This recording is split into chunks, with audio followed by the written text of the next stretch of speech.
going out of here and what really has to happen. We have to get it done. Because number one, the city of Detroit is in bankruptcy. And the water situation is something that is going to be part of that bankruptcy. Creditors are going to look at it. And it's going to be a document that has to be passed around. And if we don't get it done quickly, I believe there's only really a 2-week window that you have to get it done, because then the process starts. And the judges set the calendar for it to happen. It can't be another total situation where we went 3 or 4 years, finally everybody was able to settle on something, and then you got the deal done. We're under the pressure because of the court schedule and how they have it set up and where it's going. The other thing is that, and I know, and I agree that, everybody wants to do due diligence, and you have to do it. But one of the issues with that is that no matter what the cost, it was going to be passed on to the rate payers anyway.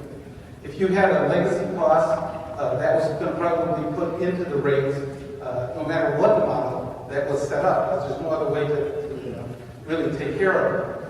The other thing that seems attractive to them is that if you're able to set up an authority, it's going to be separate, and the bonding will change on the authority.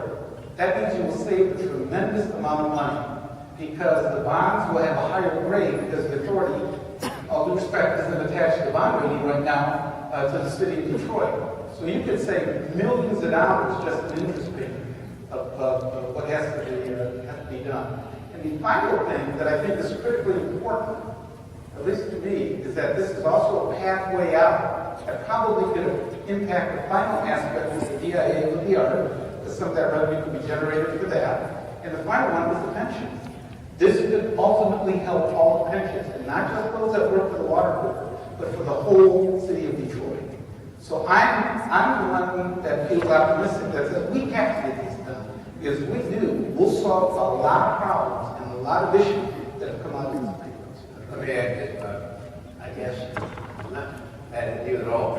I'm pretty resentful when I guess it's over, calling the shots, comes in and says you got to do this. You got a window of 2 weeks. Hell, this system's been dying for 10 years. Now it's going to get 2 weeks to come up with an answer. That's not going to happen. You're not going to get this deal done in 2 weeks. And what you could do, I mean, gets into the weeds, and you're right. Everybody wants more than 2 weeks. I think working on months, you're trying to get the data, and they said they got 2 weeks to look at the data. I don't know if the data's going to change. Regardless of what the data is, those costs are going to be passed on to the future no matter what. The past is the past. Nobody liked a lot of what happened and how it was run and what was happening. We can't do anything about that. Let's set up the model where it's going to work for the future.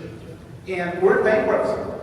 Nobody likes the schedule, but that bankruptcy is proceeding. There's enough lawyers in here to understand what's going on.